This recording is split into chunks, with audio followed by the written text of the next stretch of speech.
So thank you guys so much for joining me at Founder Collaborative. If you guys want to just go ahead and introduce yourselves and kind of talk about what you're building, what you're working on, what your roles and responsibilities are, that could be a good way to start off. With great pleasure. Thanks for inviting us. I'm Mohammed. I'm the global CEO of Storefront, and this is Joy. Hi. Nice to meet you. Great to meet you. I'm Joy. I'm basically Mohammed's right hand for the US. I run the US strategy, and that's who we are. Yeah, and Storefront is technically the world's largest short-term retail marketplace. We've been compared as Airbnb for retail. Okay, excellent. So who would be an ideal person that uses Storefront, and what is the problem that you're solving for them? It's a very good question. We launched this marketplace with the idea of helping e-commerce players to approach the offline market, meaning the physical world with access to retail spaces. The idea grew bigger than expected, and as of today we work with fashion designers, e-commerce players, artists, traditional retailers trying to test the market, launch a new collection, and the idea of Storefront is more or less to give every idea a physical space for their realization. Okay, very cool. So can you give us a sense of how large Storefront is now, from a presence standpoint, or location standpoint, or customer base standpoint?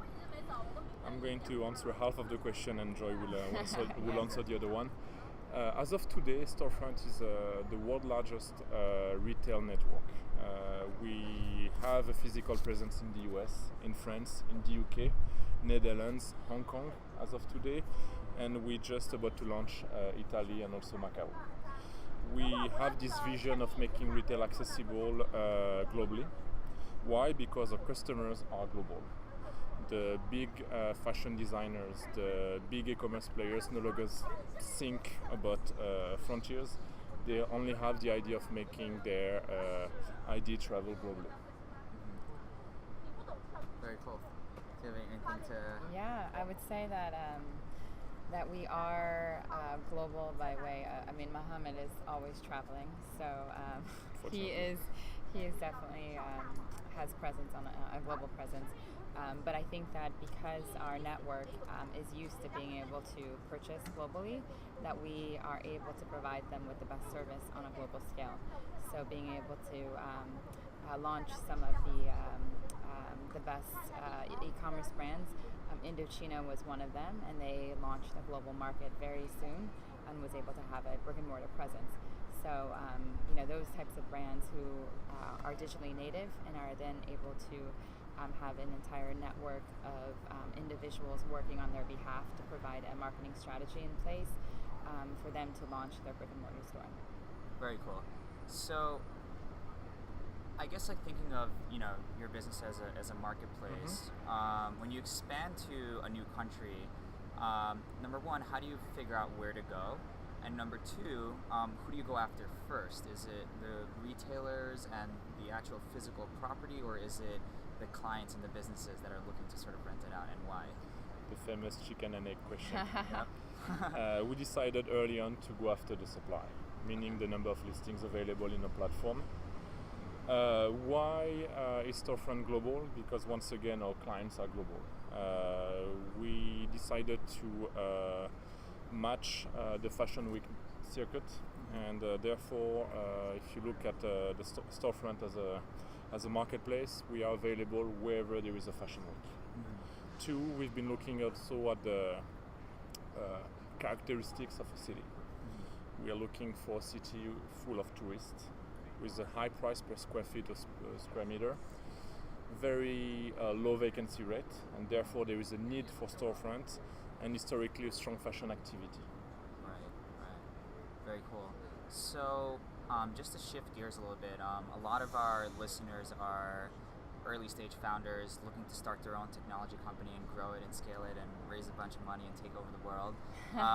What was it like during the early days of Storefronts, and were there any mistakes that you made when starting this company that you would advise other people to potentially avoid making that same pitfall? The list of mistakes is long. We'll stick to the top 2. Yeah. I will tell you that we've been shy at the beginning. Why? Because nobody believed in the idea of disrupting retail.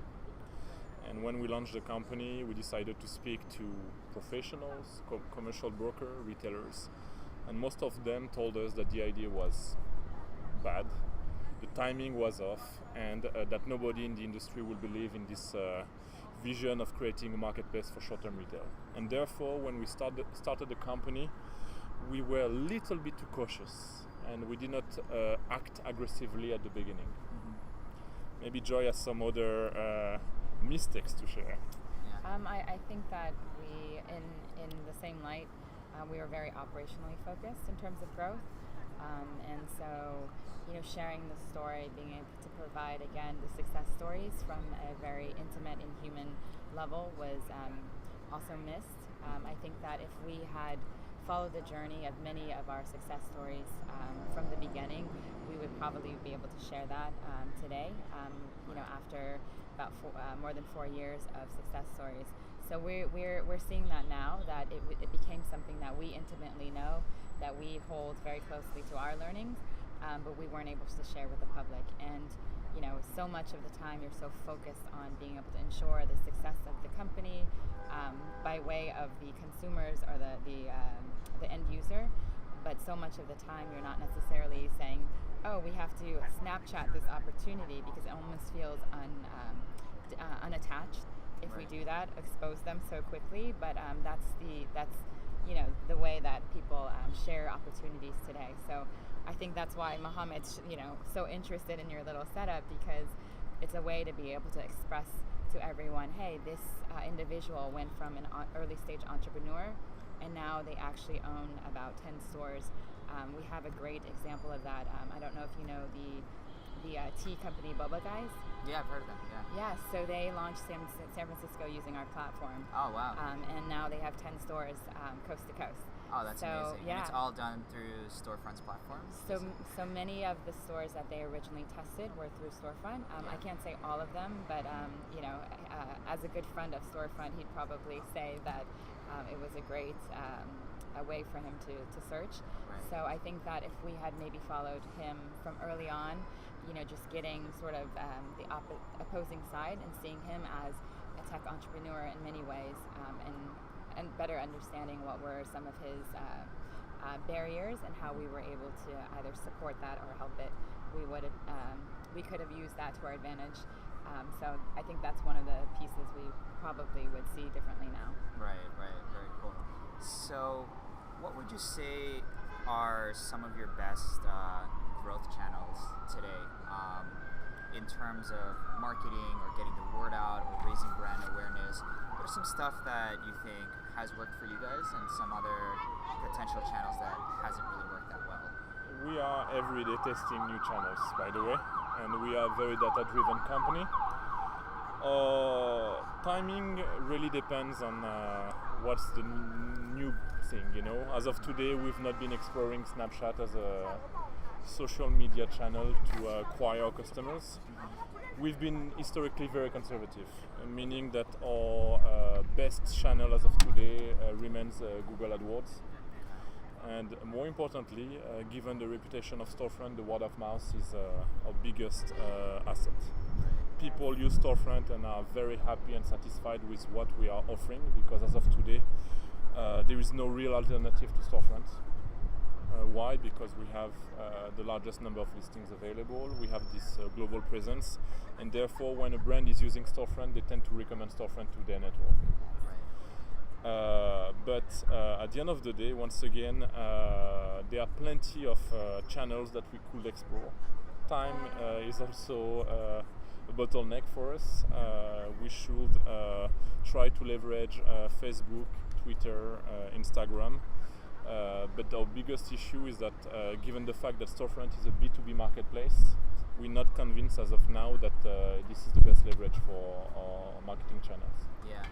I mean, I could share that similar sentiment with Law Trades as well, since we're a B2B platform and we've experimented with different social channels. channels. And I think that it's been difficult to sort of just use those social channels as a direct cold acquisition versus like using it to sort of remarket to your existing audience that you already have, that people that you already know love the brand, and getting them to re-engage with your content, which I think is like the sort of like a much different approach than something like AdWords, where it's a very high intent potential buyer who is searching for a very specific solution to a very specific problem where you can sort of acquire them.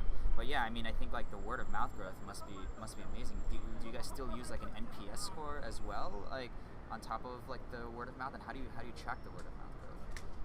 Yeah, for our word of mouth, I think referral base has been the highest traction for us, not only for supply but especially for demand. People are able to share success stories without our full visibility. You're not necessarily walking into a pop-up and saying, "Hey, this is Storefronts." Though many people attribute their growth to us. If you speak to whomever the right person is who's running the show. But we absolutely, we see it on two sides, where we provide more and more referral programs that we're able to share across the board from both supply and demand. Okay, interesting. So do you have an actual feature built out for this referral program? Like, is it like a link that you share that you get a credit for when someone signs up, or is it just more kind of like it just spreads on its own? It spreads on its own. And on top of that, to answer part of your question, we have a NPS program put in place. It's quite new. Yeah. And it's quite interesting to, I'd say that, get this score visible on your platform, and you understand which customers were happy and which ones require a follow-up, And more importantly, we tend to be hands-on, meaning that we try to speak to our customers, our landlords, and we never hide, meaning that when someone is not happy, we call them and make a follow-up with them in order to make sure that their customer experience is at the top. Yeah. I think that's like if you avoid customers in any business that you're doing, whether it's a brick and mortar business or even an internet company, you run into some more long-term issues in terms of like building that customer trust and brand and repeat usage. So I do know that Storefront has raised some money. Do you want to talk about that experience a little bit, of how it was, and maybe how you talked a little bit about like sort of like the early days of people not believing in the idea and like they didn't buy into it. Did you experience more of that in the seed round versus like the Series A round, and how was that dynamic like for you guys? You have to technically find a way to approach the VC community or business angels, depending on the size of your company and the market traction you have. Back when we launched the company, we had to explain to our VCs and business angels what the idea was. Basically, the first part of the story was to explain to them what we were doing and the vision. Right. It was painful. Why? Because when you look around, back 4 to 5 years ago, the retail market was more healthy. The brands were testing the water with pop-up stores, but it wasn't becoming this huge and popular phenomenon. So it was, I have to admit, very painful. Today it's a completely different story. Different. I mean, you have the traction now to back it up, right? Exactly, but we can be a glamorous company with no KPIs aligned with this traction. Thankfully for us, we are also a company with a business model, with an ability to generate revenues, with real traction. And this allows us to be approached by VCs and investors. Right. We no longer have to explain to them this vision of Storefront, this definition of Storefront. But right now the angle and the challenge for us is to tell them that Storefront is a viable long-term solution for the retail market. And what we're observing today is not a fashionable trend, but a secular trend, meaning Storefront is technically building the future of retail. This is where more or less there are still some question marks about Storefront. Are we offering a fashionable opportunity for retailers? Are they going to move into long-term lease when the market comes back into its new normal, or is the new normal pop-up stores and the short-term lease? Right. That's the biggest question mark. Right. So that would be a good segue to my other question, which is just like, where do you see the future of retail or the future of Storefront 10 years from now? I mean, how do you see a person with an idea that wants to open up a shop kind of going through that experience and becoming a successful entrepreneur based on your plan? Like, what does that future look like? I'm going to let Joy Yes. answer the question. Oh, I love the future of retail. So, I think that the word that's commonly used is omni-channel sales. We provide this opportunity already by being able to bring e-commerce into the brick and mortar space, and then being able to track the usage or the revenue, and then bring it back into the e-commerce space. So I think that being able to provide omni-channel opportunities is one way of seeing it. We see accessibility as a big word in the retail space as well, and we've been testing and working with many partners that provide either 1-hour delivery of products. So really what we see is that unlocking value for accessing retail straight from your phone, being able to say, hey, I think I want to be able to sell this inventory at these locations, and maybe do a launch party and see it from a Kickstarter campaign into a launch of an event, share the sales, be able to punch some numbers. It comes from a distribution center. People are able to receive it from their happy homes, and then they've probably Snapchatted or Instagrammed all of that, captures all of that information. They're able to create an experience. They share it with friends. Those individuals get captured, and then we're able to then further the experience from online to offline, back to online. So really capturing all of the momentum between an e-commerce brand into a brick and mortar experience, and then further that engagement down the road. Yeah, so it seems like it's the complete end-to-end user experience of someone from an ideation to validation to actually growing their business, which is really interesting because I feel like now most marketplaces that are sort of like thriving now are kind of creating these verticalized solutions to problems and focusing heavily on the user experience, right? So it's now not just good enough to just post a job or like post, hey, I want this, and you get a couple of bids coming in. It's kind of like this whole experience with a SaaS solution as well as a marketplace dynamic as well as a platform that sort of marries it all kind of together.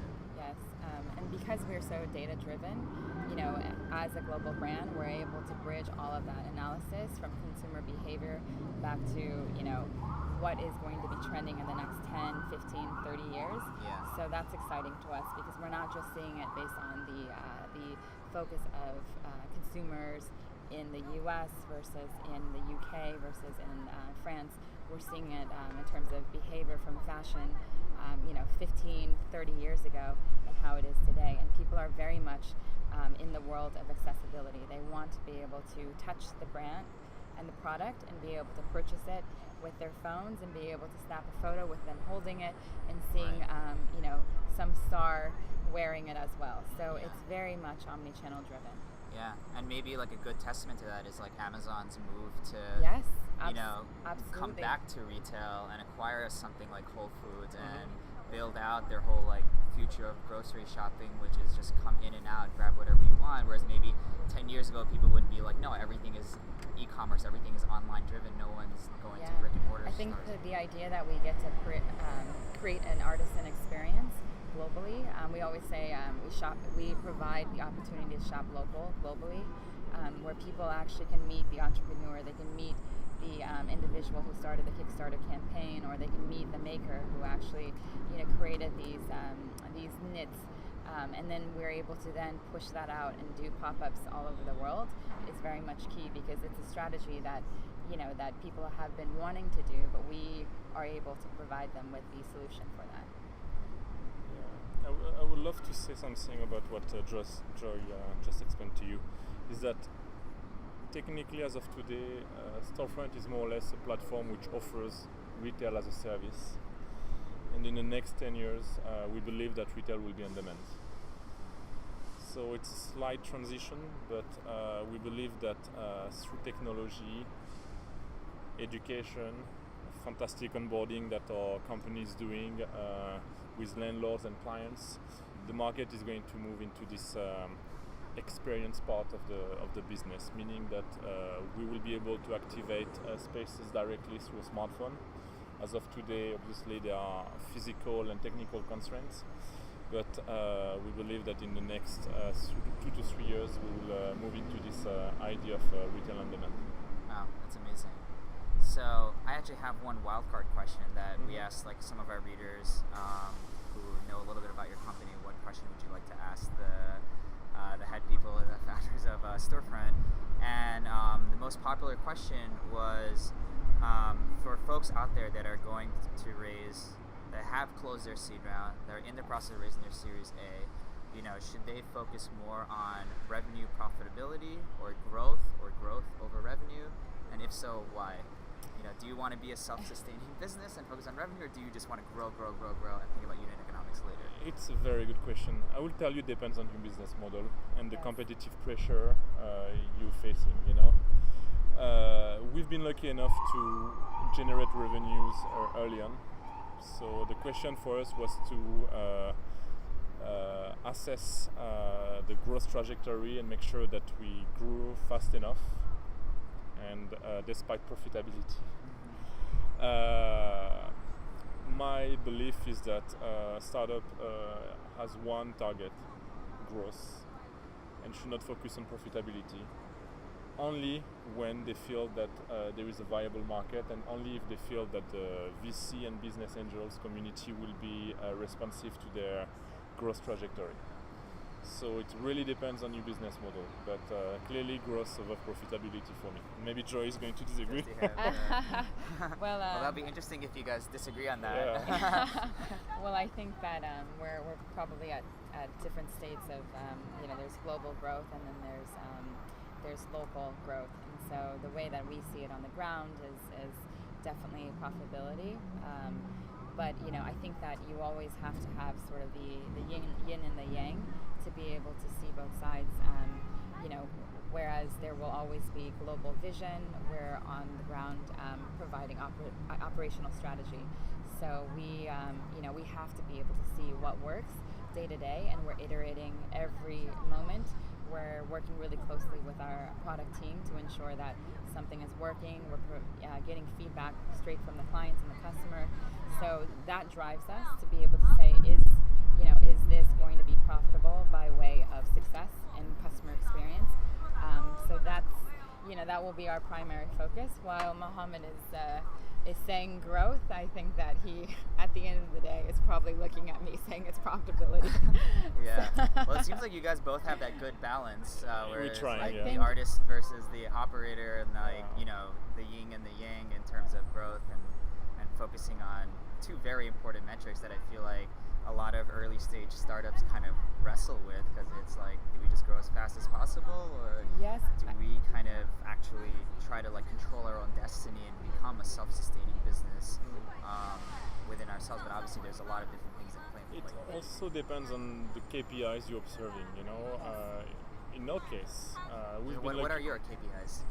Number of bookings, Number of therefore revenues, you know. Right. We never looked at the number of users, the traffic, the number of listings, even though the market has been looking at Storefront from a listing point of view. You know, given the fact that as a marketplace, the leading marketplace takes it all, the market has been observing the growth trajectory of Storefront in terms of number of listings, because it basically gives an indication of the kind of traction we might expect. But for us, it comes down to revenues. Right. I mean, I guess revenue doesn't lie, right? Revenue does not lie, No. no. But I think the key piece of that is that you know, we see it further and we dive into if it's repeat business. Clearly, when we do see repeat business, that's the highest metric for success, because we're doing our job, right? We're actually creating happy customers that multiplies into referrals, and then they become happy customers. So it's much easier to have a community that, you know, does our work for us, which we've been very fortunate with.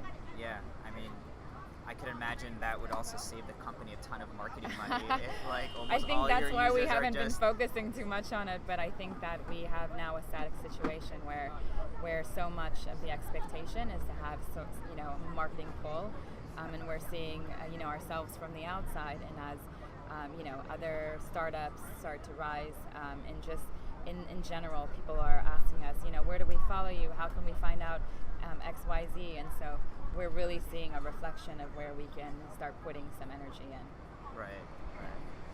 Really awesome. All right, so just to kind of wrap it up, I have one sort of like open-ended question for you guys that I like to ask every guest, which is, what is your definition of success?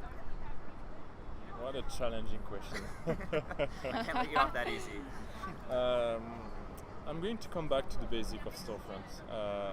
When we launched the company, nobody believed in us. And for me, as of today, the definition of success is to be surrounded by talented people who believe in the same idea of Storefront. The same vision that Storefront is a disruptive marketplace, giving access to the top retail space across the globe, But when I'm surrounded by all these people and I'm responsible for all these people, it makes me happy. And for me, it's the best definition of success.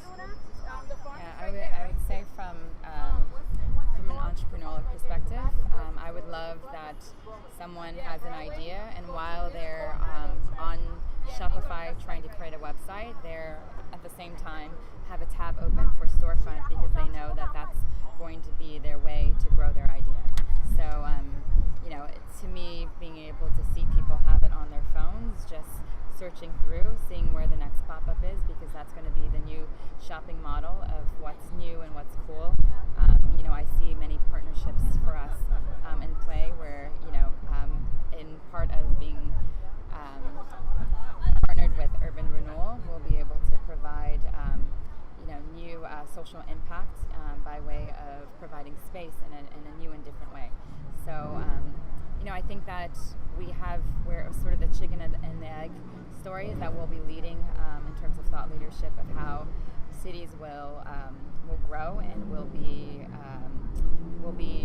sort of creating their map of how retail will work in the future. And that to me is being invited to maybe cities that are going to be changing and shifting, for them to say, hey, how would you build this city by way of retail? So I think that would be a good area to start. So two definitions of success. One is to have an impact at the team's level, and the other one at the industry level. I'm fine with that. Yeah. All right, great. I think that's a good point for us to put a stop there. Thanks a lot. Thank you. Yeah, again, thank you guys so much for taking the time. It was really great learning about Storefront, learning about you guys, and hopefully this content will inspire a bunch of other people to start their own businesses and hopefully use you guys to grow. It was a great pleasure. Yeah, absolutely. Great. Awesome. Thank you so much, Thanks guys. a lot. Thank you so much.